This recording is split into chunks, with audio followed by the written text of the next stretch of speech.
2004 წლის 21 აგვისტოს ღამით, როდესაც თბილისის ელიტურ უბნებში ჯერ კიდევ ანათებდა ფანჯრებში შუქი, ერთ-ერთ კაბინეტში ტელეფონი დაიწყო ზარი. ხმა მეორე მხარეს შეძრწუნებული იყო, თითქმის ჩურჩული. თამაზი გარდაიცვალა. გულის შეტევა. ხაზი გაწყდა. მომდევნო 20 წუთის განმავლობაში ამ ქალაქის სხვადასხვა წერტილში 10-ზე მეტმა ადამიანმა მიიღო იდენტური ზარი. ზოგიერთი მათგანი დაუყოვნებლივ ჩაიცვა და გავიდა ქუჩაში. სხვები კი დაჯდნენ და დაიწყეს ფიქრი იმაზე, თუ რა ინახებოდა თამაზ ნადარიშვილის სამსახურის სეიფში. იმ ხამით, სანამ ოჯახი გლოვობდა, სანამ ექიმები ავსებდნენ სიკვდილის მოწმობას, ვიღაც უკვე ფიქრობდა სულ სხვა რამეზე.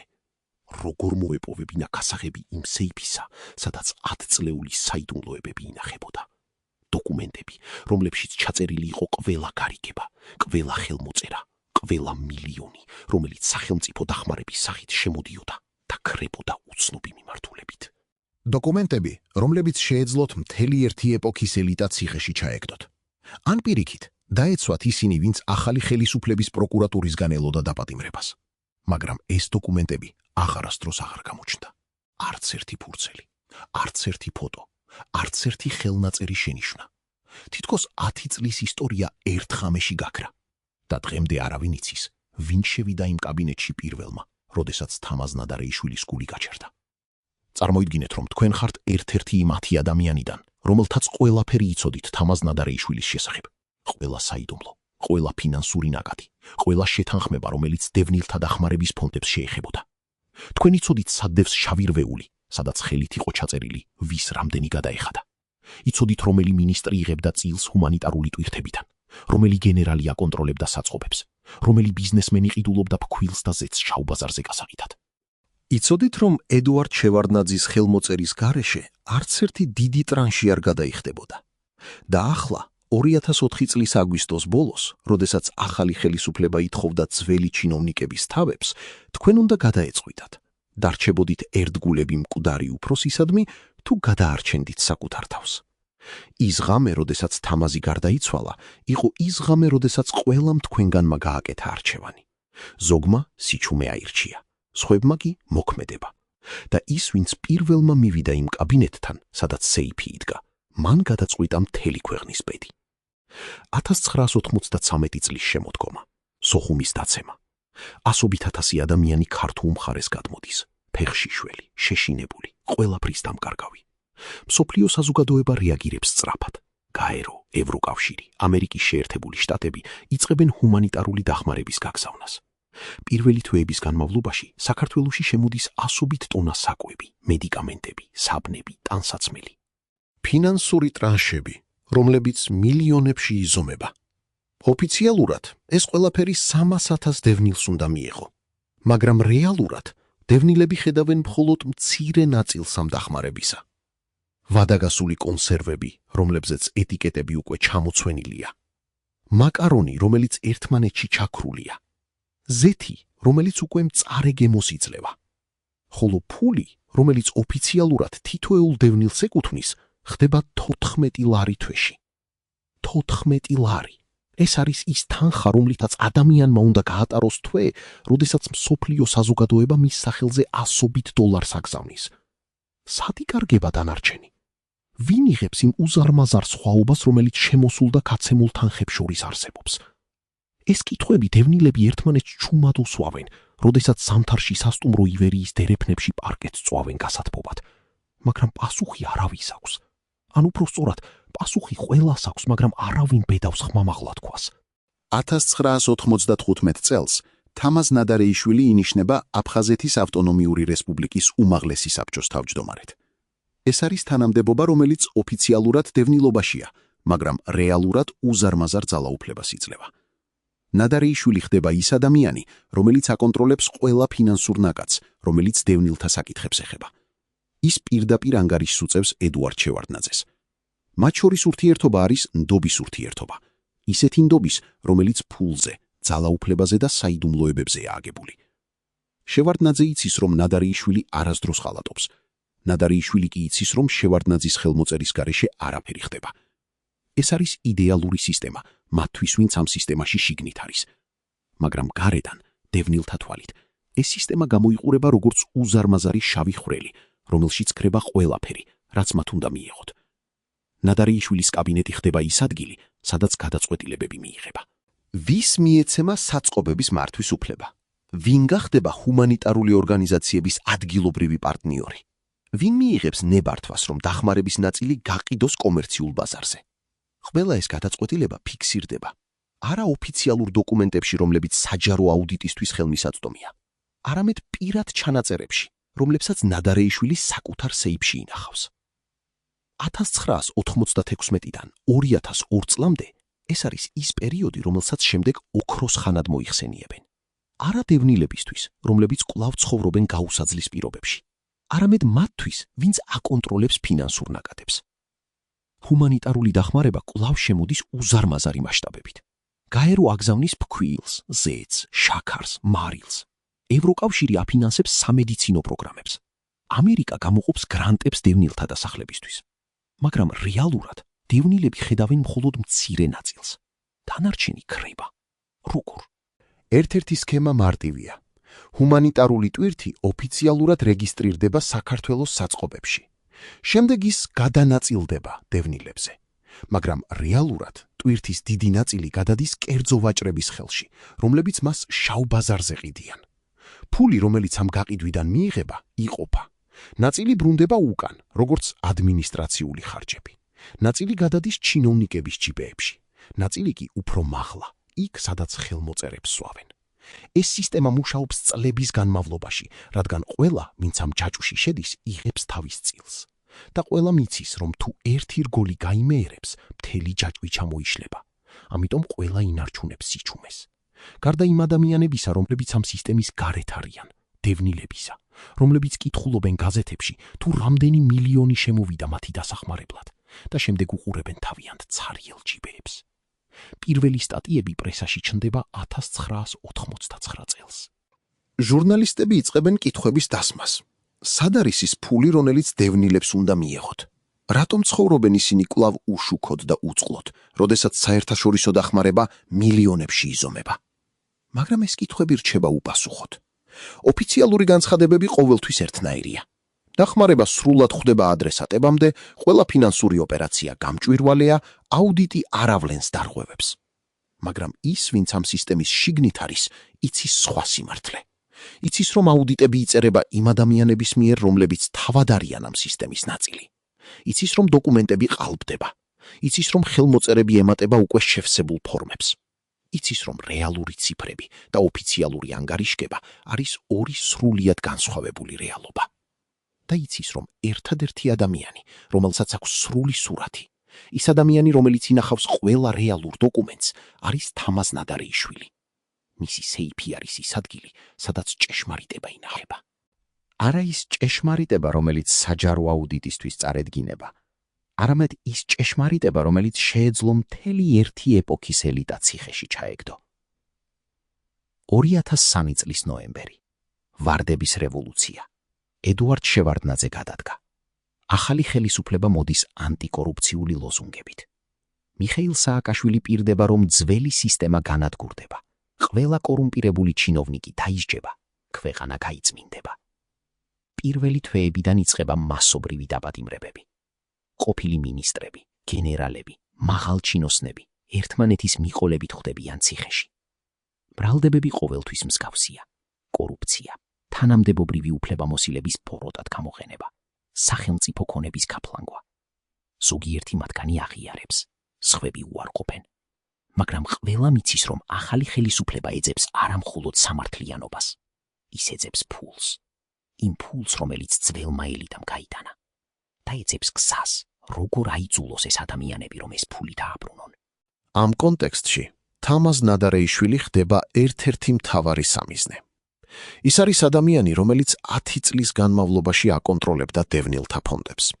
ის არის ადამიანი, რომლის ხელმოწერით გადაიხდებოდა მილიონები. ის არის ადამიანი, რომელიც იცის ყველაფერი იმის შესახებ, თუ ვინ იღებდა წილს. და ახალი ხელისუფლება მას სთხოვს, ან თანამშრომლობა, ან დაპატიმრება. 2004 წლის იანვარი. ნადარეიშვილი ტოვებს თანამდებობას. ოფიციალურად საკუთარი სურვილით, რეალურად ზეწოლის ქვეშ. მას ესმის, რომ დრო იწურება. პროკურატურა აგროვებს მასალებს მის წინააღმდეგ. ყოფილი თანამშრომლები იძულებულნი არიან ჩვენებები მისცენ. ზოგიერთი მათგანი ამბობს იმას, რასაც პროკურატურა სმენა სურს. სხვები ცდილობენ დაიცვან ყოფილი უფროსი, მაგრამ მათზეც ზეწოლა იზრდება. ნადარეიშვილის ესმის, რომ მისი ერთადერთი დაცვა არის ის დოკუმენტები, რომლებიც მას აქვს. თუ ის გაასაჯაროებს ყველაფერს, რაც იცის, მთელი ძველი ელიტა ჩავარდება.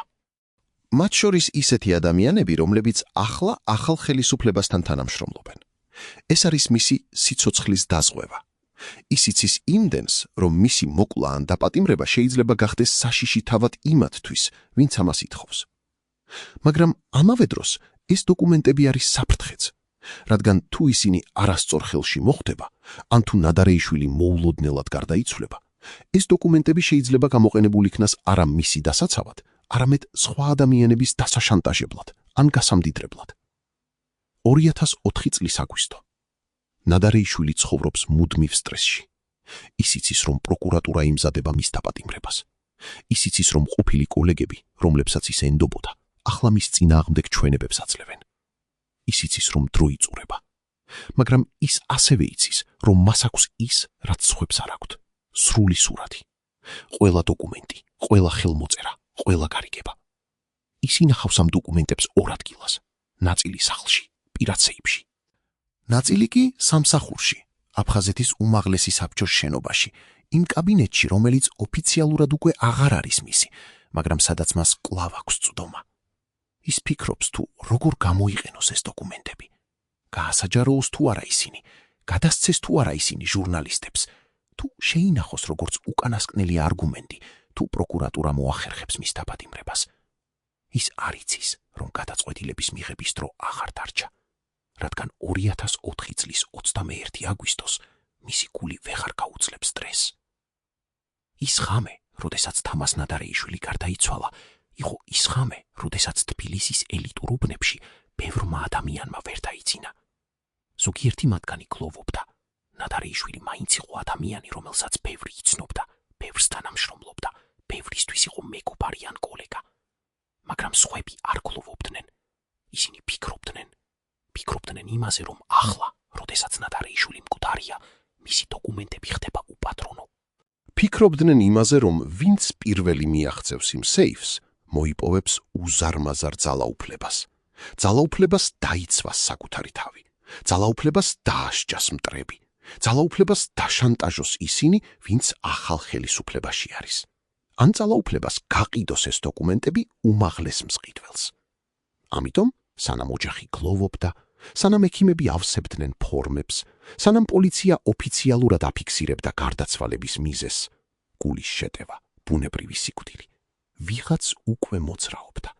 ვიღაც უკვე ფიქრობდა, როგორ მოეპოვებინა გასაღები. ვიღაც უკვე იცოდა, რომ ეს ღამე იყო ერთადერთი შანსი, რადგან დილით პოლიცია დაფეჭდავდა კაბინეტს. დილით პროკურატურა ოფიციალურად ჩაერთვებოდა. დილით ყველაფერი გახდებოდა ოფიციალური, კონტროლირებადი, დოკუმენტირებული. მაგრამ ღამით ყველაფერი შესაძლებელი იყო. ვინ შევიდა პირველი იმ კაბინეტში? ეს კითხვა დღემდე რჩება უპასუხოდ. არსებობს რამდენიმე ვერსია და თითოეული მათგანი ჟღერს დამაჯერებლად. პირველი ვერსია შევარდნაძის კლანის ადამიანები. ისინი, ვინც იცოდა, რომ ნადარეიშვილის დოკუმენტებში იყო ყველაფერი მათ შესახებ. ყველა გარიგება, ყველა ხელმოწერა, ყველა მილიონი, რომელიც გაიტანეს. მათთვის ეს დოკუმენტები იყო არამხოლოდ საფრთხე, ეს იყო გარანტირებული სასჯელი. ახალი ხელისუფლება ელოდა მხოლოდ მტკიცებულებებს, რომ დაეწყო მასობრივი დაპატიმრებები. და ნადარეიშვილის სეიფი იყო ის ადგილი, სადაც ყველა მტკიცებულება ინახებოდა. ამიტომ, როგორც კი ისინი გაიგეს მისი სიკვდილის შესახებ, მათ გააგზავნეს ადამიანი, ვიღაც, ვინც იცოდა სად არის კაბინეტი, ვინც შეეძლო გასაღების მოპოვება, ვინც შეეძლო სეიფის გახსნა. და ეს ადამიანი შევიდა, აიღო ყველა დოკუმენტი და გაქრა. სად არის ეს დოკუმენტები ახლა? შესაძლოა დაიწვა, შესაძლოა დამარხულია სადმე, სადაც ვერავინ იპოვის. შესაძლოა ინახება როგორც სიცოცხლის დაზღვევა იმ ადამიანების მიერ, რომლებმაც ისინი წაიღეს. მეორე ვერსია, ახალი ხელისუფლების სპეცოპერაცია. ეს ვერსია ამბობს, რომ სწორედ სააკაშვილის გუნდის ადამიანებმა წაიღეს დოკუმენტები. მაგრამ არა იმისთვის, რომ გაენადგურებინათ, არამედ იმისთვის, რომ გამოეყენებინათ. მათთვის ეს დოკუმენტები იყო იდეალური ინსტრუმენტი. ისინი შეეძლოთ წაიკითხათ, ვინ იყო ჩართული კორუფციულ სქემებში. შეეძლოთ დაეძახათ ამ ადამიანებს და შეეთავაზებინათ გარიგება. თქვენ გადაიხდით ბიუჯეტში 10 მილიონს და ჩვენ დავივიწყებთ, რაც ამ დოკუმენტებშია. ეს იყო იდეალური სქემა. არა საჯარო სასამართლო, არა სკანდალი, არა რისკი, რომ ძველი ელიტა გაასაჯაროებდა ახალი ხელისუფლების საიდუმლოებებსაც. მხოლოდ ფარული გარიგებები, ფარული გადახდები, ფარული შანტაჟი. და ნადარეიშვილის სიკვდილი იყო იდეალური მომენტი ამ ოპერაციის ჩასატარებლად. მკვდარი ადამიანი ვერ ილაპარაკებს, მკვდარი ადამიანი ვერ დაიცავს თავის არქივს, მკვდარი ადამიანი ხდება იდეალური მსხვერპლი. მესამე ვერსია, შიდა საუწყებო ქურდობა. ეს ვერსია ამბობს, რომ დოკუმენტები წაიღეს არა გარედან, არამედ შიგნიდან. თავად აფხაზეთის დევნილი მთავრობის აპარატის თანამშრომლებმა, ნადარეიშვილის მოადგილეებმა, იმ ადამიანებმა, რომლებიც თავად იყვნენ ჩართულები კორუფციულ სქემებში. მათთვის ნადარეიშვილის სიკვდილი იყო შანსი, შანსი რომ წაეშალათ კვალი. რადგან ისინი იცოდნენ, რომ ნადარეიშვილის დოკუმენტებში იყო არა მხოლოდ უფროსების, არამედ მათი სახელებიც. ისინი იყვნენ ის ადამიანები, რომლებიც რეალურად ახორციელებდნენ სქემებს, აკონტროლებდნენ საწყობებს, აწერდნენ ყალბანგარიშგებებს, ყიდნენ ჰუმანიტარულ ტვირთებს შავ ბაზარზე. და ახლა, როდესაც უფროსი მკვდარი იყო, მათ შეეძლოთ ყველაფრის მასზე გადაბრალება და საკუთარი თავის გადარჩენა. მაგრამ ამისთვის სჭირდებოდათ დოკუმენტების განადგურება. ამიტომ ისინი შევიდნენ, აიღეს ყველაფერი და დაწვეს. ან დამარხეს, ან გაყიდეს უმაღლეს მსყიდველს. მეოთხე ვერსია, ოჯახის მიერ გადამალვა. ეს ვერსია ამბობს, რომ თავად ნადარეიშვილმა, სიკვდილამდე ცოტა ხნით ადრე, გადამალა ყველაზე მნიშვნელოვანი დოკუმენტები. ან ეს გააკეთა მისმა ოჯახმა, მისი სიკვდილის შემდეგ. რადგან ისინი იცოდნენ, რომ ეს დოკუმენტები იყო ერთადერთი რამ, რაც შეეძლო ოჯახის დაცვა. თუ პროკურატურა დაიწყებდა ზეწოლას, თუ ახალი ხელისუფლება მოითხოვდა ქონების კონფისკაციას, თუ ძველი კოლეგები გადაწყვეტდნენ ყველაფრის ნადარეიშვილზე გადაბრალებას, ამ დოკუმენტებს შეეძლოთ ყველას დაშინება. თუ ჩვენ დაგვაზარალებენ, ჩვენ გავასაჯაროებთ ყველაფერს. ეს იყო ოჯახის სიცოცხლის დაზღვევა. ამიტომ დოკუმენტები არ გაქრა.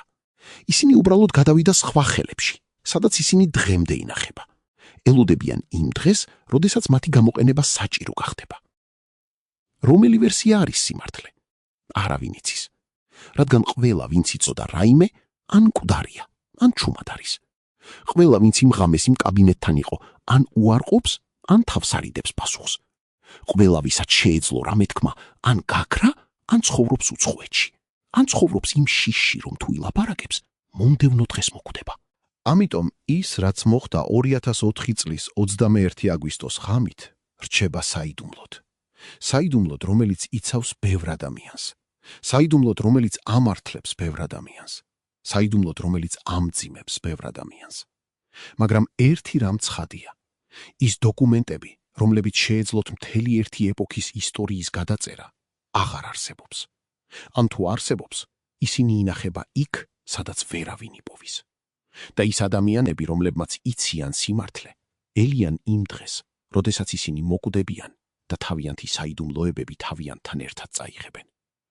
მაგრამ რჩება კითხვა, რომელიც დღემდე აწუხებს ათასობით ადამიანს, რომლებიც იმ დროს დევნილები იყვნენ და ახლა ხანდაზმულები არიან. კითხვა, რომელზეც პასუხი არასდროს მიიღეს. კითხვა, რომელიც ჟღერს მარტივად, მაგრამ რომლის პასუხით შეეძლო მთელი ქვეყნის ისტორიის შეცვლა. სად არის ის მილიონები, რომლებიც ჩვენ სახელზე შემოვიდა? ვინ წაიღო ისინი? და რატომ? როდესაც ერთადერთი ადამიანი, რომელსაც შეეძლო პასუხის გაცემა, მოკვდა, მისი დოკუმენტები გაქრა იმავე ღამეს. ეს კითხვები რჩება ჰაერში. რჩება როგორც ბრალდება იმ თაობისადმი, რომელმაც მართა ქვეყანა 1990-იან წლებში. რჩება როგორც ტკივილი იმ ადამიანებისთვის, რომლებმაც დაკარგეს ყველაფერი ომში და შემდეგ კიდევ ერთხელ დაკარგეს ყველაფერი იმ სისტემაში, რომელმაც უნდა დაეხმარა მათ. და რჩება როგორც გაფრთხილება მომავალი თაობებისთვის, როდესაც ძალაუფლება და ფული ერთ ხელში იკრიბება, როდესაც კონტროლი არ არსებობს, როდესაც საიდუმლოებები ინახება სეიფებში და არა საჯარო დოკუმენტებში, მაშინ ისტორია იმეურებს თავის თავს. და ისევ და ისევ ყველაზე დაუცველები იქნებიან ის ადამიანები, რომელთა სახელზეც მილიონები მოდის, მაგრამ რომელთა ჯიბეებშიც მხოლოდ 14 ლარი რჩება. წარმოიდგინეთ, რომ თქვენ ხართ ექიმი, რომელმაც 2004 წლის 21 აგვისტოს დაწერა თამაზ ნადარეიშვილის სიკვდილის მოწმობა. თქვენ დაწერეთ გულის შეტევა, ბუნებრივი სიკვდილი. თქვენ ხელი მოაწერეთ ამ დოკუმენტს და გადასცით ოჯახს. მაგრამ რამდენიმე საათის შემდეგ, როდესაც თქვენ სახლში დაბრუნდით, თქვენ ვერ დაიძინეთ. რადგან თქვენ იცოდით რაღაც, რაც არ ჩაწერეთ იმ მოწმობაში. იცოდით, რომ ნადარეიშვილს ბოლო კვირების განმავლობაში ჰქონდა სიმპტომები, რომლებიც მიუთითებდა არა მხოლოდ გულის პრობლემებზე, არამედ ქრონიკულ სტრესზე, უძილობაზე, პანიკურ შეტევებზე. იცოდით, რომ ის იღებდა მედიკამენტებს, რომლებიც არ იყო გამოწერილი ოფიციალურად. იცოდით, რომ მას ეშინოდა იმდენად, რომ ბოლო 2 თვის განმავლობაში თითქმის არ ტოვებდა სახლს. და ახლა, როდესაც ის მკვდარი იყო, თქვენ იწექით საწოლში და ფიქრობდით, იყო თუ არა ეს მართლაც ბუნებრივი სიკვდილი? თუ ის კაცი უბრალოდ ვეღარ გაუძლო იმ ზეწოლას, რომელიც მასზე ახალი ხელისუფლებიდან მოდიოდა? თუ ვიღაცამ დაეხმარა მას, რომ ეს გული საბოლოოდ გაჩერებულიყო? თქვენ არასდროს გაიგებთ პასუხს. მაგრამ ის, რაც თქვენ იცით და რასაც არასდროს ხმამაღლა არ იტყვით, არის ის, რომ თამაზ ნადარეიშვილის სიკვდილი იყო ზედმეტად დროული იმათთვის, ვისაც სჭირდებოდა მისი დოკუმენტები და ზედმეტად მოსახერხებელი იმათთვის, ვისაც სჭირდებოდა მისი სიჩუმე. 2004 წლის სექტემბრის პირველი დღეები. ოფიციალურად აფხაზეთის უმაღლესი საბჭოს შენობა დაბეჭდილია. პოლიცია დგას შესასვლელთან. არავის აქვს უფლება შევიდეს ნადარეიშვილის ყოფილ კაბინეტში პროკურატურის ოფიციალური ნებართვის გარეშე. მაგრამ რეალურად ის, რაც უნდა მომხდარიყო, უკვე მოხდა. სეიფი, რომელიც ოფიციალურად დაბეჭდილია და რომლის გახსნაც უნდა მოხდეს პროკურორის თანდასწრებით, უკვე ცარიელია.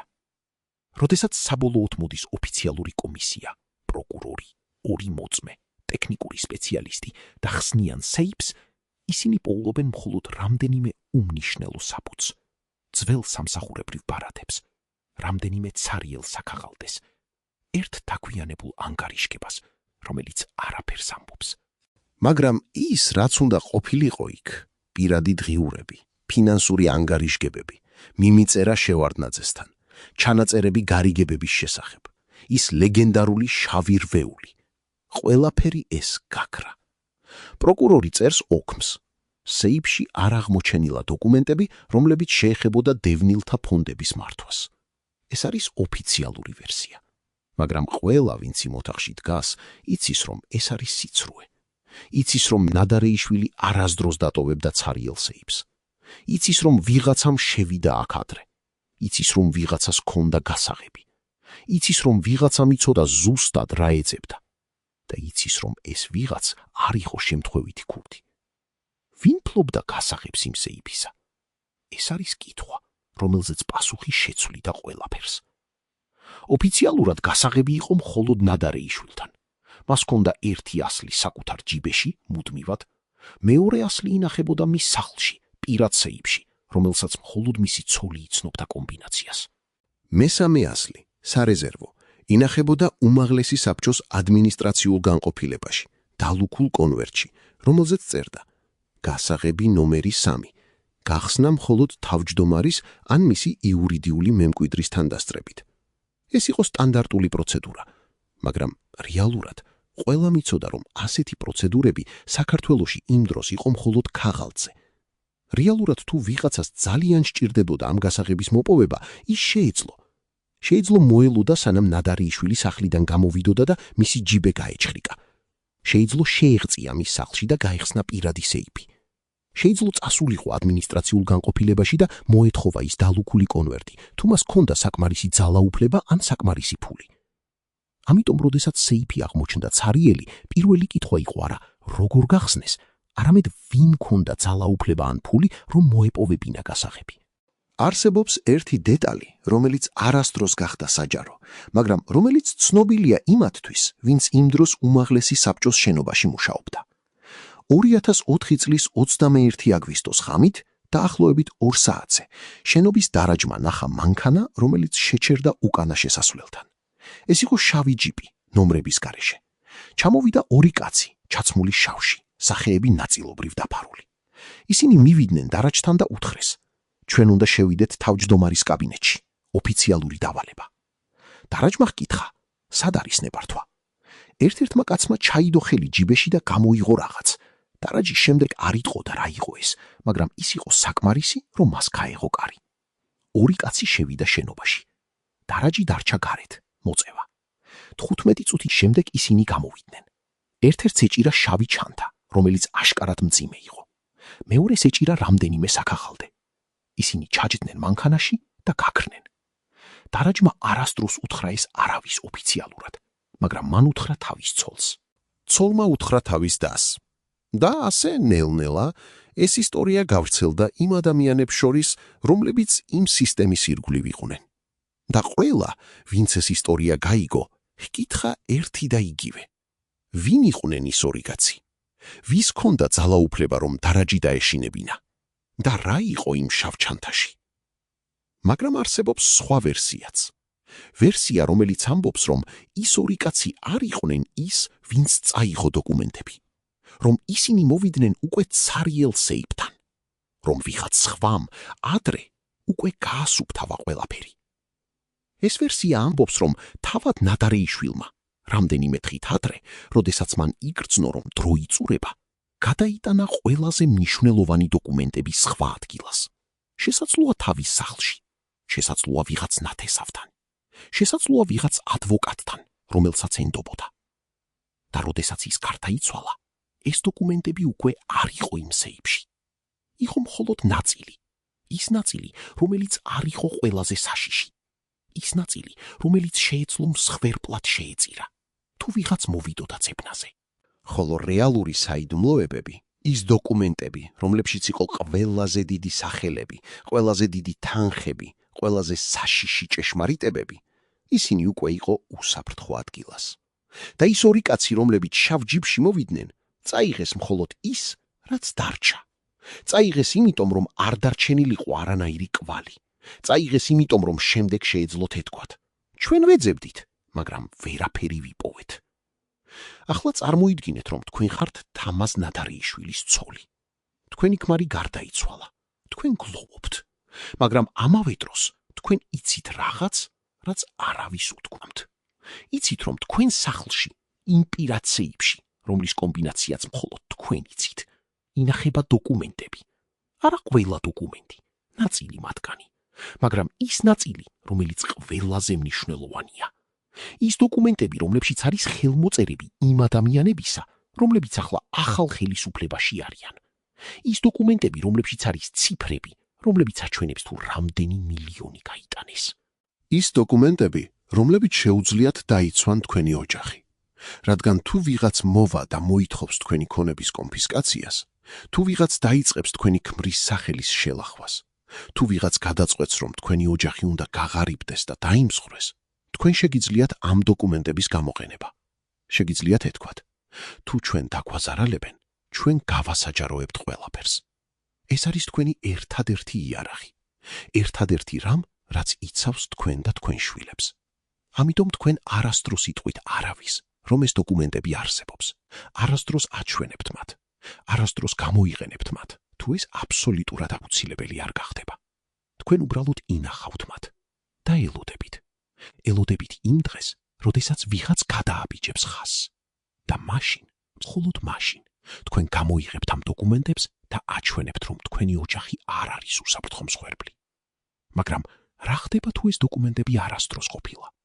რა ხდება თუ ყველაფერი, რაც ჩვენ ვფიქრობთ ნადარეიშვილის შავ არქივზე, არის მხოლოდ ლეგენდა? ლეგენდა, რომელიც შეიქმნა იმიტომ, რომ ყველას სჭირდებოდა ეს ლეგენდა. შევარდნაძის კლანს სჭირდებოდა ეს ლეგენდა, რომ ემართლებინა, რატომ ისინი ისე ნერვიულობდნენ ნადარეიშვილის სიკვდილის შემდეგ. ახალ ხელისუფლებას სჭირდებოდა ეს ლეგენდა, რომ ემართლებინა, რატომ ვერ იპოვეს მტკიცებულებები. ნადარეიშვილის ოჯახს სჭირდებოდა ეს ლეგენდა, რომ დაეცვათ საკუთარი თავი. და თავად დევნილებს სჭირდებოდა ეს ლეგენდა, რომ ქონოდათ იმედი, რომ ოდესმე, სადღაც ვიღაც გამოაჩენდა ჭეშმარიტებას.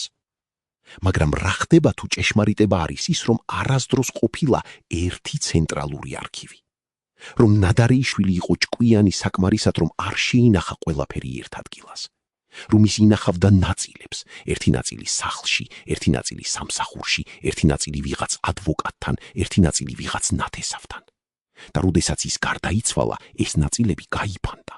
ზოგი დაიწვა, ზოგი დაიმარხა, ზოგი გაიტანეს ქვეყნიდან. ზოგი კი დარჩა, მაგრამ იმდენად დაფანტული, რომ მათი შეკრება შეუძლებელია. და ახლა 20 წლის შემდეგ ჩვენ ვეძებთ რაღაცას, რაც არასდროს არსებობდა იმ ფორმით, როგორც ჩვენ წარმოვიდგენთ. 2004 წლის სექტემბრის ბოლო. პროკურატურა ოფიციალურად ხურავს გამოძიებას ნადარეიშვილის საქმეზე. ოფიციალური დასკვნა. გარდაცვალების მიზეზი ბუნებრივი, გულის შეტევა. დოკუმენტები, რომლებიც შეეხებოდა დევნილთა ფონდების მართვას, არ აღმოჩენილა. საქმე დახურულია ინფორმაციის არარსებობის გამო.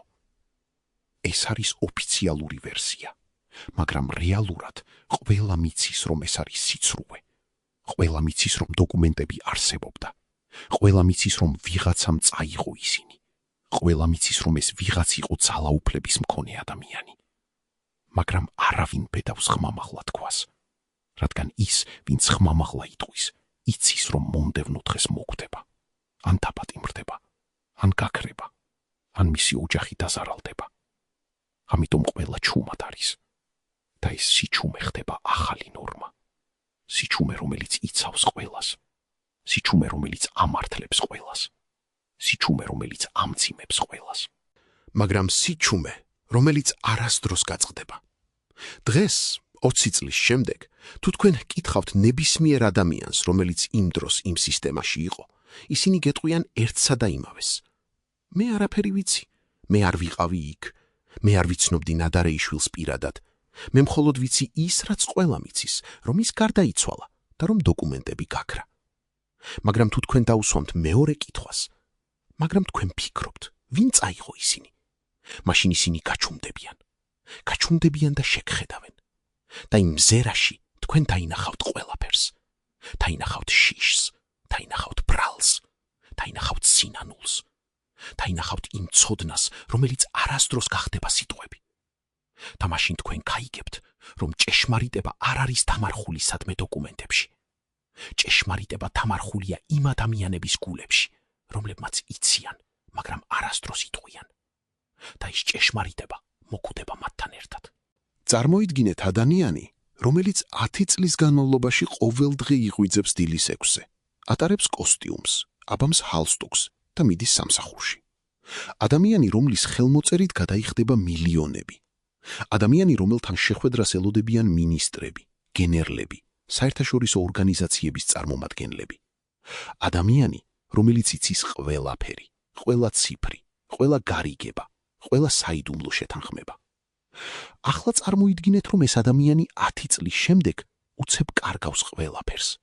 კარგავს თანამდებობას, კარგავს ძალაუფლებას, კარგავს იმ ადამიანებს, რომლებიც ადრე მას ესალმებოდნენ პატივისცემით, ახლა კი გვერდსუვლიან ქუჩაში.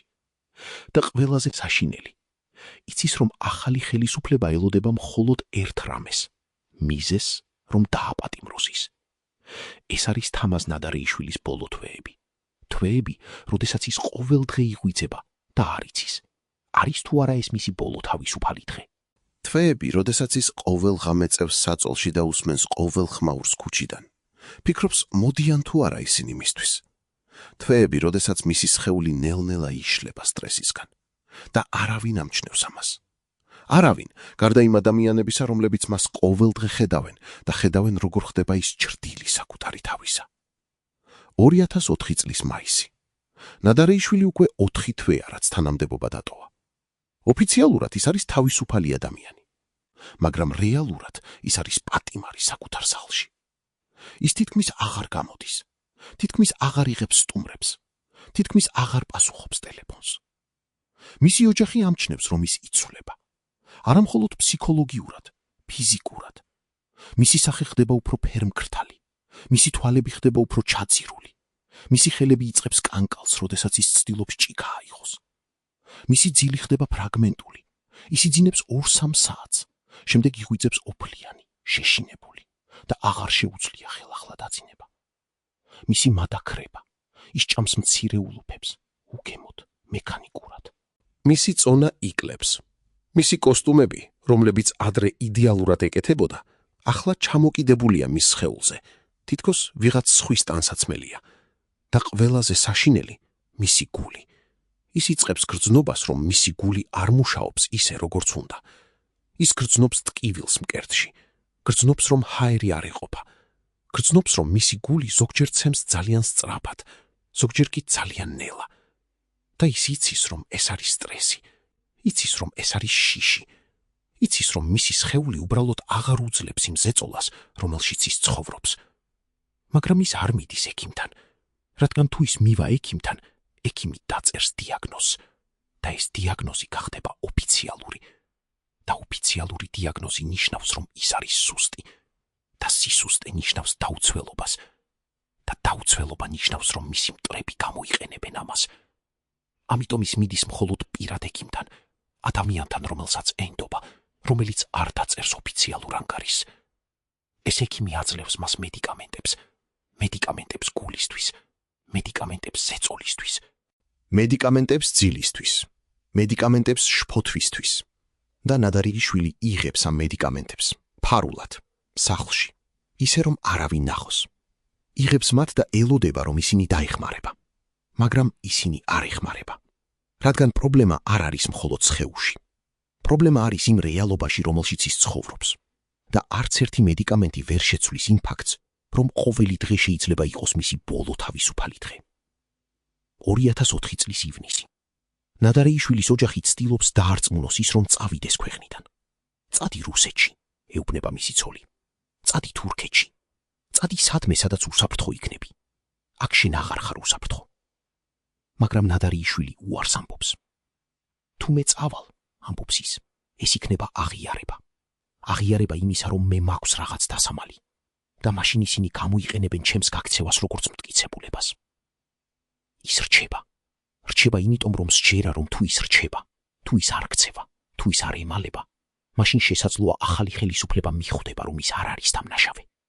ან მაინც არა იმდენად დამნაშავე, რამდენადაც სხვები. მაგრამ რეალურად ის რჩება იმიტომ, რომ მას აქვს დოკუმენტები. და ეს დოკუმენტები არის მისი ერთადერთი იარაღი. თუ ის წავა, ეს დოკუმენტები დარჩება აქ და ვიღაც სხვა იპოვის მათ.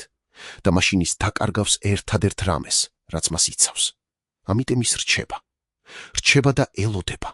ელოდება იმას, რაც გარდაუვალია. 2004 წლის ივლისი. ნადარიშვილი იწყებს დოკუმენტების გადანაწილებას. ის იცის, რომ ყველაფრის ერთ ადგილას შენახვა საშიშია. ამიტომ ის იღებს ნაწილს მათგანს და ატარებს სახლში. იღებს სხვა ნაწილს და აძლევს ადვოკატს, რომელსაც ენდობა. იღებს კიდევ ერთ ნაწილს და აძლევს ნათესავს, რომელიც ცხოვრობს სხვა ქალაქში. და ტოვებს მხოლოდ მცირე ნაწილს სამსახურის სეიფში. იმ დოკუმენტებს, რომლებიც არ არის ყველაზე საშიში, მაგრამ რომლებიც საკმარისია, რომ ვიღაცა მიფიქროს, რომ ეს არის ყველაფერი. ეს არის მისი სტრატეგია. სტრატეგია, რომელიც უნდა დაიცვას ის. მაგრამ ეს სტრატეგია მოითხოვს, რომ ის იყოს ცოცხალი. მოითხოვს, რომ მას შეეძლოს კონტროლი ამ დოკუმენტებზე. მოითხოვს, რომ მან იცოდეს, სად არის თითოეული ნაწილი და როგორ გამოიყენოს ისინი, თუ საჭირო გახდება. მაგრამ რა მოხდება, თუ ის მოკვდება? რა მოხდება, თუ მისი გული, რომელიც უკვე ასე სუსტია, საბოლოოდ გაჩერდება? მაშინ ეს დოკუმენტები გახდება ფანტები. ფანტები, რომლებიც გაფანტულია სხვადასხვა ადგილას და არავინ იცის, როგორ შეაკრიბოს ისინი ერთად. 2004 წლის აგვისტოს დასაწყისი. ნადარიშვილის მდგომარეობა უარესდება. ის უკვე თითქმის ვერ დადის, ის უკვე თითქმის ვერ ლაპარაკობს. მისი ოჯახი ხედავს, რომ ის კვდება. არა მეტაფორულად, ბუქვალურად. მისი სხეული უბრალოდ ითხოვს დასვენებას. მაგრამ მისი გონება არ აძლევს მას დასვენების უფლებას. მისი გონება მუდმივად მუშაობს, ფიქრობს, გეგმავს, ანალიზებს. ფიქრობს იმაზე, ვინ მოვა მისთვის პირველი. ფიქრობს იმაზე, როგორ გამოიყენოს დოკუმენტები თუ ისინი მოვლენ. ფიქრობს იმაზე, შეძლებს თუ არა მისი ოჯახი გადარჩენას, თუ ის მოკვდება. და ეს მუდმივი ფიქრი, ეს მუდმივი შფოთვა, ეს მუდმივი შიში, ყველაფერი ეს ანადგურებს მის გულს. ანადგურებს მას უფრო სწრაფად, ვიდრე ნებისმიერი დაავადება შეძლებდა. რადგან გული, რომელიც ცემს შიში, არის გული, რომელიც ვერ გაუძლებს დიდხანს. 2004 წლის 21 აგვისტო. დილა. ნადარიშვილი იღვიძებს 6 საათზე, როგორც ყოველთვის. მაგრამ დღეს რაღაც განსხვავებულია. ის გრძნობს ტკივილს მკერდში, ტკივილს, რომელიც უფრო ძლიერია ვიდრე ადრე. გრძნობს, რომ ჰაერი არ ეყოფა, გრძნობს, რომ მისი მარცხენა ხელი კანკალებს. ის ცდილობს წამოდგეს, მაგრამ ვერ შეუძლია. ის ცდილობს დაუძახოს ცოლს, მაგრამ ხმა არ გამოდის. ის წევს საწოლში და გრძნობს, როგორ ტოვებს ძალა მის სხეულს. გრძნობს, როგორ ნელდება მისი გული. გრძნობს, როგორ ბნელდება მისი მხედველობა. და იმ წამში, იმ ბოლო წამში, ის ფიქრობს არა საკუთარ თავზე. ფიქრობს არა იმ დოკუმენტებზე, რომლებიც გაფანტულია სხვადასხვა ადგილას. ფიქრობს არა იმ საიდუმლოებებზე, რომლებიც მან იცოდა. ის ფიქრობს მხოლოდ ერთ რამეზე, მისი ოჯახი. და ფიქრობს, შეძლებს თუ არა ისინი გადარჩენას მის გარეშე. შეძლებს თუ არა ისინი დაიცვან საკუთარი თავი იმ სამყაროში, სადაც ის აღარ იქნება. და შემდეგ მისი გული ჩერდება. როდესაც მისი ცოლი შედის ოთახში 10 წუთში, ის პოულობს მას უძრავს, პოულობს მას ცივს, პოულობს მას მკვდარს. ის ყვირის, ის ძახის შვილებს, ის ძახის ექიმს, მაგრამ უკვე გვიანია. თამაზნადარეიშვილი, ადამიანი, რომელმაც იცოდა ყველაფერი, ადამიანი, რომელიც აკონტროლებდა მილიონებს, ადამიანი, რომლის დოკუმენტებს შეეძლოთ მთელი ერთი ეპოქის ელიტის ციხეში ჩაგდება. ეს ადამიანი მკვდარია. მკვდარია 50 წლის ასაკში. მკვდარია გულის შეტევით. მკვდარია იმ დღეს, როდესაც პროკურატურა იმზადებოდა მისი დაპატიმრებისთვის. მკვდარია იმ დღეს, როდესაც მისი მტრები ელოდნენ მხოლოდ ერთ რამეს, მის შეცდომას. მკვდარია იმ დღეს, როდესაც მისი დოკუმენტები, გაფანტული სხვადასხვა ადგილას, ხდება უპატრონო. და იმ მომენტიდან, როდესაც მისი გული ჩერდება, იწყება რბოლა. რბოლა იმისთვის, ვინ მოიპოვებს ამ დოკუმენტებს პირველი. მაგრამ არსებობს ერთი დეტალი, რომელიც არასდროს გახდა საჯარო. დეტალი, რომელიც ცნობილია მხოლოდ იმ ექიმისთვის, რომელმაც დაწერა სიკვდილის მოწმობა. ეს ექიმი, როდესაც გამოიძახეს ნადარეიშვილის სახლში, იპოვა არა მხოლოდ მკვდარის სხეული. იპოვა მკვდარის სხეული, რომელიც აშკარად ტანჯავდა ბოლო თვეების განმავლობაში. იპოვა სხეული, რომელზეც იყო ყველა ნიშანი ქრონიკული სტრესისა, წონის დაკლება, კანის ფერმკრთალობა, თმის ცვენა, კუნთების ატროფია. იპოვა სხეული, რომელზეც იყო ნიშნები იმისა, რომ ეს ადამიანი იღებდა მედიკამენტებს, რომლებიც არ იყო გამოწერილი ოფიციალურად. და ეს ექიმი, როდესაც ის წერდა სიკვდილის მოწმობას, იცოდა, რომ უნდა დაეწერა სიმართლე. უნდა დაეწერა, რომ ეს ადამიანი მოკვდა არა მხოლოდ გულის შეტევით, არამედ იმ სტრესით, რომელშიც ის ცხოვრობდა. უნდა დაეწერა, რომ ეს იყო სიკვდილი, რომელიც გამოწვეული იყო არა ბუნებით, არამედ იმ სისტემით, რომელმაც ეს ადამიანი გაანადგურა. მაგრამ ეს ექიმი არ დაწერა ის. დაწერა მხოლოდ გულის შეტევა, ბუნებრივი სიკვდილი. რადგან ის იცოდა, რომ თუ ის დაწერდა სიმართლეს, მაშინ დაიწყებოდა კითხვები. კითხვები, რომლებზეც პასუხი არავის სურდა. კითხვები, რომლებიც შეეხებოდა არა მხოლოდ ნადარეიშვილს, არამედ მთელ იმ სისტემას, რომელშიც ის ცხოვრობდა. ამიტომ ის დაწერა ის, რაც უნდა დაეწერა. და ხელი მოაწერა და გადასცა ოჯახს და წავიდა სახლში და ვერასდროს აღარ ილაპარაკა ამის შესახებ. ახლა წარმოიდგინეთ, რომ თქვენ ხართ ის ადამიანი, რომელმაც იცის, სად არის ნადარეიშვილის დოკუმენტების ერთ-ერთი ნაწილი. შესაძლოა თქვენ ხართ ის ადვოკატი, რომელსაც მან მისცა საქაღალდე 2 თვის წინ. შესაძლოა თქვენ ხართ ის ნათესავი, რომელსაც მან გაუგზავნა 5 დოკუმენტებით. შესაძლოა თქვენ ხართ ის თანამშრომელი, რომელმაც იცის, რომ სამსახურის სეიფში რაღაც დარჩა. და ახლა, როდესაც ნადარეიშვილი მკვდარია, თქვენ უნდა გადაწყვიტოთ, რა გააკეთოთ ამ დოკუმენტებთან. გაასაჯაროებთ თუ არა მათ? გადასცემთ თუ არა მათ პროკურატურას? გადასცემთ თუ არა მათ ნადარეიშვილის ოჯახს? თუ გაანადგურებთ მათ? თუ შეინახავთ მათ როგორც საკუთარ სიცოცხლის დასხვევას? თქვენ იცით, რომ ეს დოკუმენტები ღირებულია მილიონებს. იცით, რომ ისინი შეუძლიათ გაანადგურონ ძლიერი ადამიანები. იცით, რომ ისინი შეუძლიათ დაიცვან თქვენ. მაგრამ ასევე იცით, რომ ისინი შეუძლიათ მოკკლან თქვენ. რადგან ის, ვინც ფლობს ამ დოკუმენტებს, ხდება სამიზნე. სამიზნე იმათთვის, ვინც არ სურს, რომ ეს დოკუმენტები გახდეს საჯარო. სამიზნე იმათთვის, ვინც მზადაა ყველაფრის გაკეთება, რომ ეს დოკუმენტები განადგურდეს. ამიტომ თქვენ ზიხართ და ფიქრობთ და ბოლოს იღებთ გადაწყვეტილებას, გადაწყვეტილებას, რომელიც შეცვლის თქვენს ცხოვრებას და შესაძლოა მთელი ქვეყნის ისტორიას. 2004 წლის სექტემბრის 2, 2 დღე ნადარეიშვილის სიკვდილის შემდეგ, სადღაც თბილისში, ერთ-ერთ ბინაში, ადამიანის ის მაგიდასთან მის წინ დევს საქაღალდე. საქაღალდე, რომელიც მას ნადარეიშვილმა მიცა 2 თვის წინ, სიტყვებით, თუ მე რამე მომივა, ეს შენ უნდა გადასცე ჩემს ოჯახს. ახლა ნადარეიშვილი მკვდარია და ეს ადამიანი უნდა გადაწყვიტოს, შეასრულოს თუ არა ის, რაც ნადარეიშვილმა სთხოვა. ის ხსნის საქაღალდეს, კითხულობს დოკუმენტებს და რაც მეც კითხულობს, მით უფრო ესმის, რომ ეს დოკუმენტები არის დინამიტი. აქ არის ხელმოწერები იმ ადამიანებისა, რომლებიც ახლა ახალ ხელისუფლებაში არიან. აქ არის ციფრები, რომლებიც აჩვენებს თუ რამდენი მილიონი გაიტანეს. აქ არის მტკიცებულებები იმისა, რომ დევნილთა დახმარების სისტემა იყო ერთი უზარმაზარი კორუფციული სქემა, რომელშიც ჩართული იყო არა მხოლოდ ძველი ელიტა, არამედ ახალიც. და ეს ადამიანი ესმის, რომ თუ ის გადასცემს ამ დოკუმენტებს ნადარეიშვილის ოჯახს, ოჯახი გახდება სამიზნე. თუ გადასცემს პროკურატურას, პროკურატურა გამოიყენებს მათ არა სამართლიანობისთვის, არამედ შანტაჟისთვის.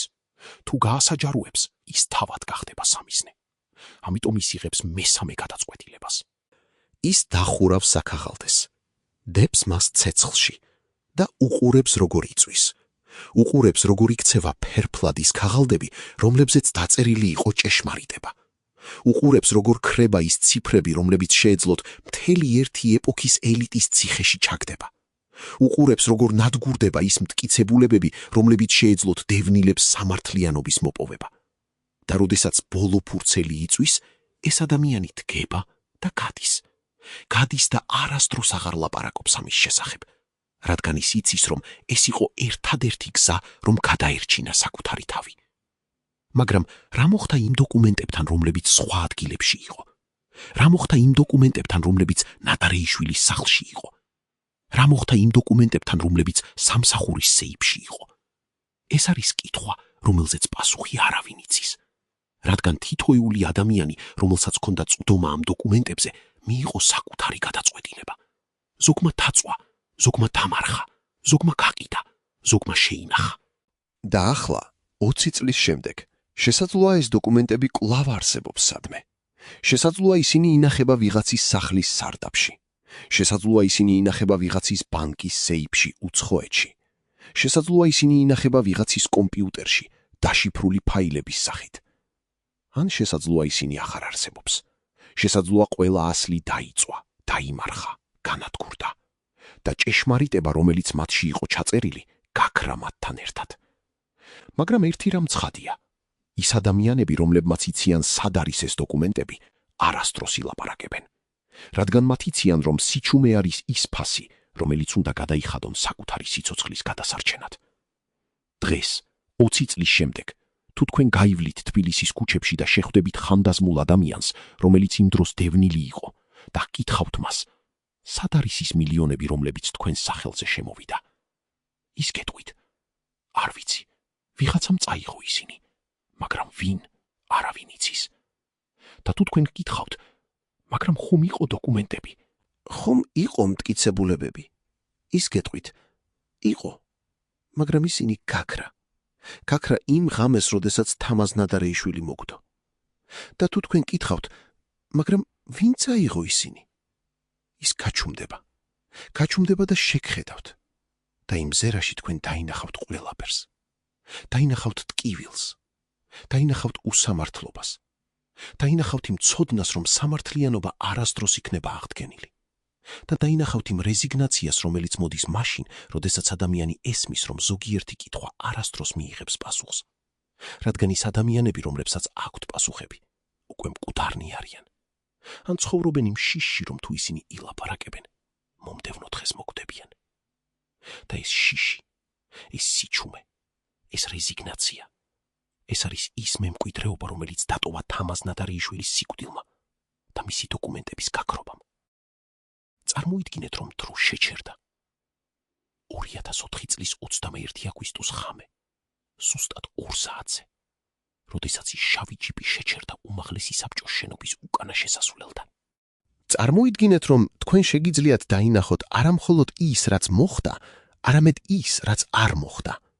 დაინახოთ ის პარალელური რეალობა, სადაც ის ორი კაცი არ მოვიდა, სადაც დოკუმენტები დარჩა სეიფში, სადაც პროკურატურამ იპოვა ისინი მეორე დღეს, სადაც ჭეშმარიტება გახდა საჯარო, სადაც ათობით ადამიანი დააპატიმრეს, სადაც დევნილებმა საბოლოოდ მიიღეს პასუხი კითხვაზე, სად არის ჩვენი მილიონები. მაგრამ ეს პარალელური რეალობა არასდროს მოხდა, რადგან ის ორი კაცი მოვიდა და ის, რაც მოხდა იმ ღამეს, შეცვალა ყველაფერი. შეცვალა არა მხოლოდ ნადარეიშვილის ოჯახის ბედი, შეცვალა არა მხოლოდ იმ ადამიანების ბედი, რომლებიც იმ დოკუმენტებში იყვნენ ჩაწერილი. შეცვალა მთელი ქვეყნის ბედი, რადგან ის დოკუმენტები არ იყო მხოლოდ ქაღალდები. ისინი იყო გასაღები, გასაღები იმ ჭეშმარიტებისა, რომელიც შეეძლო 10 წლეულის ისტორიის გადაწერა. და როდესაც ეს გასაღები გაქრა, ჭეშმარიტებაც გაქრა მასთან ერთად. ახლა წარმოიდგინეთ, რომ თქვენ ხართ ერთ-ერთი იმ ადამიანებისგან, რომლებიც იმ დოკუმენტებში იყო ჩაწერილი. შესაძლოა თქვენ იყავით მინისტრი 1990-იან წლებში. შესაძლოა იყავით გენერალი, რომელიც აკონტროლებდა საწყობებს. შესაძლოა იყავით ბიზნესმენი, რომელიც ყიდულობდა ჰუმანიტარულ ტვირთებს შავ ბაზარზე გასაყიდად. შესაძლოა იყავით ჩინოვნიკი, რომელიც აწერდა ყალბანგარიშკებებს. და ახლა 2004 წლის სექტემბერში, როდესაც ნადარეიშვილი მკვდარია და მისი დოკუმენტები გაქრა, თქვენ იცით, რომ გადარჩით. იცით, რომ ის მტკიცებულებები, რომლებიც შეეძლოთ თქვენი ციხეში ჩაგდება, აღარ არსებობს. იცით, რომ ახალი ხელისუფლების პროკურატურას აღარ აქვს საფუძველი, რომ დაგაპატიმროთ. იცით, რომ თქვენ უსაფრთხოდ ხართ. მაგრამ ამავე დროს თქვენ ასევე იცით რაღაც სხვა. იცით, რომ ეს უსაფრთხოება არის ილუზია. რადგან თუ ვიღაცამ იცის, რომ თქვენ იყავით ჩართული იმ სქემებში, თუ ვიღაცას აქვს ასლი იმ დოკუმენტებისა, თუ ვიღაც გადაწყვეტს, რომ დრო დადგა თქვენი გამოყენებისა, მაშინ თქვენი წარსული დაგეწევათ. ამიტომ თქვენ ცხოვრობთ ორმაგ ცხოვრებაში. საჯაროდ თქვენ ხართ პატიოსანი ადამიანი, რომელიც არასდროს ყოფილა ჩართული კორუფციაში. პირადად თქვენ იცით, რომ ეს არის სიცრუე. და ეს ორმაგი ცხოვრება, ეს მუდმივი შიში, რომ ვიღაც აღმოაჩენს ჭეშმარიტებას, ეს არის ის ფასი, რომელიც თქვენ იხდით იმისთვის, რომ გადარჩით. 2004 წლის სექტემბრის ბოლო, ნადარეიშვილის დაკრძალვა. ასობით ადამიანი მოდის, ოფიციალური პირები, ყოფილი კოლეგები, ნათესავები, მეგობრები. ყველა მათგანი ამბობს იგივეს. ის იყო პატიოსანი ადამიანი. ის ემსახურებოდა თავის ხალხს. ის გააკეთა ყველაფერი, რაც შეეძლო დევნილების დასახმარებლად. მაგრამ იმ ადამიანებს შორის, რომლებიც დგანან საფლავთან, არიან ისეთებიც, რომლებიც იციან სხვა სიმართლე. იციან, რომ ნადარეიშვილი არ იყო მხოლოდ პატიოსანი მოხელე. იყო ადამიანი, რომელიც იცნობდა ყველა საიდუმლოს. იყო ადამიანი, რომელსაც შეეძლო ყველას გაანადგურება. იყო ადამიანი, რომლის სიკვდილი იყო ზედმეტად მოსახერხებელი ზედმეტად ბევრი ადამიანისთვის. და ეს ადამიანები დგანან საფლავთან და ფიქრობენ არა იმაზე, რაც დაკარგეს. ფიქრობენ იმაზე, რაც გადაარჩინეს. ფიქრობენ იმ დოკუმენტებზე, რომლებიც გაქრა. ფიქრობენ იმ ჭეშმარიტებაზე, რომელიც დაიმარხა ნადარეიშვილთან ერთად. და ფიქრობენ იმაზე, თუ რამდენ ხანს შეძლებენ ამ საიდუმლოების შენახვას. მაგრამ არსებობს ერთი ადამიანი, რომელიც არ დგას საფლავთან. ერთი ადამიანი, რომელიც იმ დღეს სახლში რჩება, მარტო, ფანჯრის წინ და უყურებს ქუჩას. ეს ადამიანი არის ის, ვინც რეალურად იცის ყველაფერი. ის, ვინც იყო იმ ღამეს, როდესაც დოკუმენტები გაქრა. ის, ვინც იცის, ვინ იყო ის ორი კაცი შავ ჯიპში. ის, ვინც იცის, სად არის ეს დოკუმენტები ახლა. ის, ვინც იცის, ვინ გადაწყვიტა, რომ ნადარეიშვილის სიკვდილი უნდა მომხდარიყო სწორედ იმ დღეს. მაგრამ ეს ადამიანი არასდროს ილაპარაკებს. არასდროს გაასაჯაროებს იმას, რაც იცის. რადგან ის იცის, რომ სიჩუმე არის ის ფასი, რომელიც უნდა გადაიხადოს საკუთარი სიცოცხლის გადასარჩენად. და ეს ადამიანი ზის ფანჯრის წინ და უყურებს ქუჩას და ელოდება. ელოდება იმ დღეს, როდესაც ის მოკვდება და თავისი საიდუმლოება წაიღებს თავისთან ერთად. რადგან ის იცის, რომ ეს არის ერთადერთი გზა, რომ ეს საიდუმლოება არასდროს გახდეს საჯარო. 2005 წელი. ახალი ხელისუფლება აგრძელებს ანტიკორუფციულ კამპანიას. ათობით ყოფილი ჩინოვნიკი პატიმრობაში არის. ზოგიერთი მათგანი აღიარებს და იხდის მილიონებს ბიუჯეტში. სხვები უარყოფენ და რჩებიან ციხეში. მაგრამ არც ერთი მათგანი არ ლაპარაკობს დევნილთა ფონდების შესახებ. არც ერთი მათგანი არ ახსენებს ნადარეიშვილის სახელს. არც ერთი მათგანი არ ამბობს იმას, რაც რეალურად ხდებოდა 1990-იან წლებში. რადგან ყველა მათგანი იცის, რომ თუ ისინი დაიწყებენ ლაპარაკს ამ თემაზე, მაშინ გაიხსნება ისეთი საიდუმლოებები, რომლებიც შეეხება არა მხოლოდ ძველ ელიტას, არამედ ახალსაც. და არავის სურს ეს, არც ძველ ელიტას, რომელიც ცდილობს გადარჩეს, არც ახალ ელიტას, რომელიც ცდილობს კონსოლიდირდეს. ამიტომ ყველა ინარჩუნებს სიჩუმეს და ეს სიჩუმე ხდება ახალი ნორმალობა. ნორმალობა, რომელშიც ყველა მიცის, რომ რაღაც საშინელი მოხდა, მაგრამ არავინ ბედავს ხმამაღლა თქვას. 2006 წელი. 2 წელი ნადარეიშვილის სიკვდილის შემდეგ.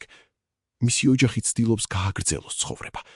მისი ცოლი ცდილობს აღზარდოს შვილები. მისი შვილები ცდილობენ დაივიწყონ ის, რაც მოხდა. მაგრამ ისინი ვერ ივიწყებენ. რადგან ყოველდღე, როდესაც ისინი გადიან ქუჩაში, ისინი ხედავენ ადამიანებს, რომლებიც უყურებენ მათ. უყურებენ და ფიქრობენ, იციან თუ არა ისინი, აქვთ თუ არა მათ ის დოკუმენტები, გამოიყენებენ თუ არა ისინი ოდესმე იმას, რაც მათ აქვთ. და ეს მუდმივი შეგრძნება, რომ ვიღაც აგვირდება, ვიღაც იცის, ვიღაც ელოდება. ეს არის ის ტვირთი, რომელსაც ნადარეიშვილის ოჯახი ატარებს. ტვირთი, რომელიც არასდროს მსუბუქდება. რადგან მათ იციან, რომ მათი უსაფრთხოება დამოკიდებულია იმაზე, რომ ის დოკუმენტები, რომლებიც სადღაც არსებობს, არასდროს გახდეს საჯარო. 2010 წელი. 6 წელი ნადარეიშვილის სიკვდილის შემდეგ. ახალი თაობა იზრდება. თაობა, რომელმაც არ იცის, ვინ იყო თამაზ ნადარეიშვილი. არ იცის, რა ხდებოდა დევნილთა ფონდებთან. არ იცის, რომ ოდესღაც არსებობდა დოკუმენტები, რომლებიც შეეძლოთ მთელი ერთი ეპოქის ისტორიის გადაწერა. ეს თაობა იზრდება სხვა რეალობაში. რეალობაში, სადაც წარსული არის მხოლოდ ბუნდოვანი მოგონება. რეალობაში, სადაც ჭეშმარიტება არის ის, რასაც ოფიციალური ისტორია ამბობს. რეალობაში, სადაც კითხვები, რომლებსაც ძველი თაობა სვამდა, აღარ არის აქტუალური. მაგრამ ძველი თაობა კვლავ ცხოვრობს, კვლავ ახსოვს, კვლავ იცის და კვლავ ჩუმს. რადგან მათ იციან, რომ თუ ისინი დაიწყებენ ლაპარაკს, ახალი თაობა არ დაიჯერებს. ანუ უარესი დაიჯერებს და დაიწყებს კითხვების დასმას. კითხვების დასმას, რომლებზეც პასუხი შეცვლის ყველაფერს. 2015 წელი. 11 წელი ნადარეიშვილის სიკვდილის შემდეგ. ერთ-ერთი იმ ადამიანებისგან, რომელიც იცოდა ყველაფერი, კვდება. კვდება ბუნებრივად, ხანდაზმულობით. მაგრამ სიკვდილამდე რამდენიმე დღით ადრე ის ძახებს თავის შვილს და ეუბნება: მე უნდა გითხრა რაღაც, რაც მე ვიცოდი და არასდროს მithქვამს. და შვილი ზის და უსმენს. უსმენს ისტორიას იმის შესახებ, რა რეალურად ხდებოდა 1990-იან წლებში. უსმენს ისტორიას ნადარეიშვილის შესახებ. უსმენს ისტორიას იმ დოკუმენტების შესახებ, რომლებიც გაქრა. და როდესაც მამა ამთავრებს, შვილი ჰკითხავს: მაგრამ რატომ არასდროს გითქვამთ ეს ადრე? და მამა პასუხობს: რადგან მე მეშინოდა იმისა, რომ თუ მე ვიტყოდი, ისინი მოკლავდნენ ჩემს ოჯახს. მაგრამ ახლა, როდესაც მე მოვკვდები, მე უნდა გითხრა, რადგან ვიღაცამ უნდა იცოდეს ჭეშმარიტება. და შვილი ჰკითხავს: მაგრამ რას გავაკეთებ ამ ცოდნით? და მამა პასუხობს: არაფერი. უბრალოდ იცოდე. იცოდე და გადასცე შენ შვილებს. რადგან ოდესმე, სადღაც, ვიღაც უნდა იცოდეს რა მოხდა რეალურად. 2024 წელი. 20 წელი ნადარეიშვილის სიკვდილის შემდეგ. დღეს, როდესაც თქვენ კითხულობთ ამ ისტორიას, ის ადამიანები, რომლებმაც იციან ჭეშმარიტება, თითქმის ყველა მკვდარია. ზოგიერთი მათგანი გარდაიცვალა ბუნებრივად. სხვები გარდაიცვალნენ უცებ, საეჭვო გარემოებებში. მაგრამ ყველა მათგანი წაიღო თავისი საიდუმლოებები თავისთან ერთად. და ახლა, 20 წლის შემდეგ, ის დოკუმენტები, რომლებიც გაქრა იმ ღამეს, როდესაც ნადარეიშვილი გარდაიცვალა, კვლავ არ არის ნაპოვნი, კვლავ არ არის გასაჯაროებული, კვლავ არ არის გამოყენებული.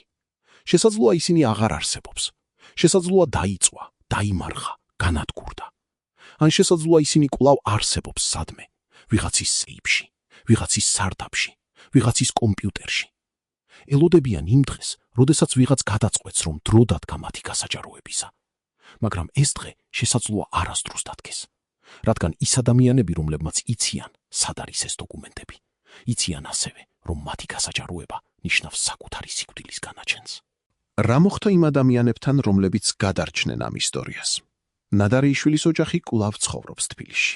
ისინი აღარ ლაპარაკობენ იმის შესახებ, რა მოხდა. აღარ პასუხობენ ჟურნალისტების კითხვებს. აღარ ცდილობენ სამართლიანობის მოპოვებას. ისინი უბრალოდ ცხოვრობენ. ცხოვრობენ იმ ჩრდილში, რომელიც დატოვა ნადარეიშვილის სიკვდილმა და მისი დოკუმენტების გაქრობამ. ის ადამიანები, რომლებიც იყვნენ ჩართულები კორუფციულ სქემებში, ნაწილი მათგანი გარდაიცვალა.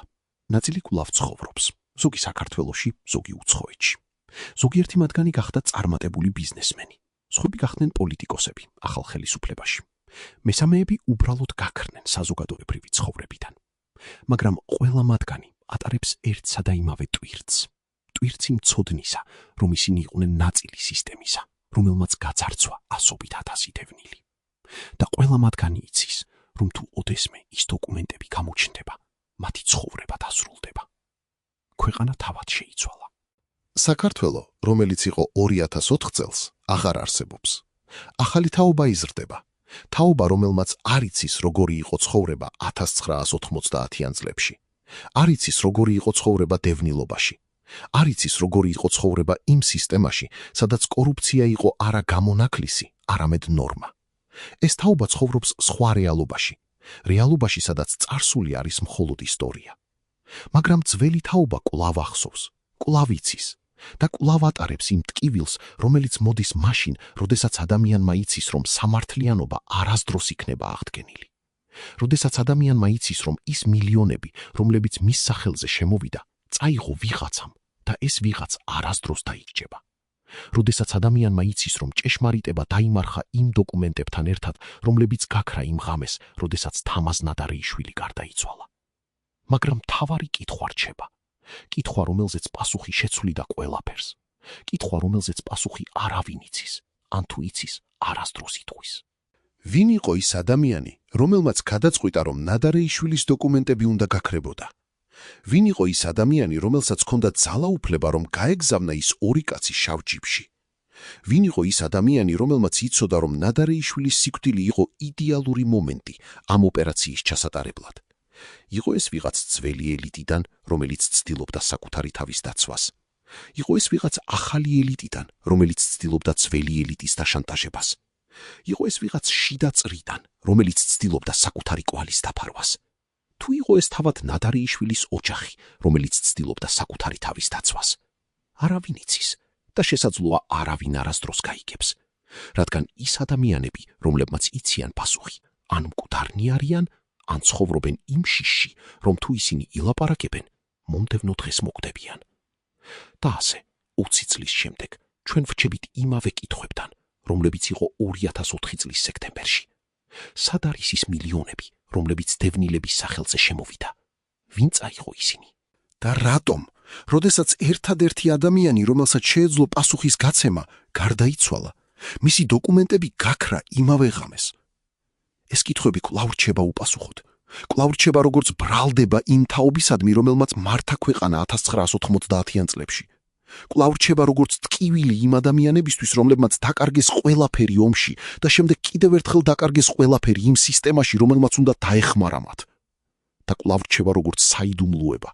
საიდუმლოება, რომელიც დაკარგული იქნება სამუდამოდ, თუ ის ადამიანები, რომლებმაც იციან ჭეშმარიტება, წაიღებენ მას თავიანთან ერთად საფლავში. მაგრამ შესაძლოა, ერთ დღეს, სადღაც, ვიღაც იპოვის ერთ-ერთი იმ დოკუმენტს, რომელიც გაქრა იმ ღამეს. შესაძლოა იპოვის მას ძველ სარდაფში, ან დავიწყებულ სეიფში, ან დაშიფრულ ფაილში. და შესაძლოა, ეს ადამიანი გადაწყვეტს, რომ დრო დადგა ჭეშმარიტების გასაჯაროებისა. და მაშინ, მხოლოდ მაშინ, ჩვენ გავიგებთ რა მოხდა რეალურად. გავიგებთ, ვინ წაიღო ის მილიონები. გავიგებთ, ვინ იყო ჩართული იმ სქემებში. გავიგებთ, რატომ გაქრა დოკუმენტები იმ ღამეს, როდესაც ნადარეიშვილი გარდაიცვალა. მაგრამ სანამ ეს არ მოხდება, ჩვენ ვრჩებით მხოლოდ კითხვებთან. კითხვებთან, რომლებზეც პასუხი კვლავ დამარხულია სადღაც, დამარხულია იმ არქივებში, რომლებსაც ვერავინ იპოვის, ან იმ გულებში, რომლებიც ვერასდროს ილაპარაკებენ.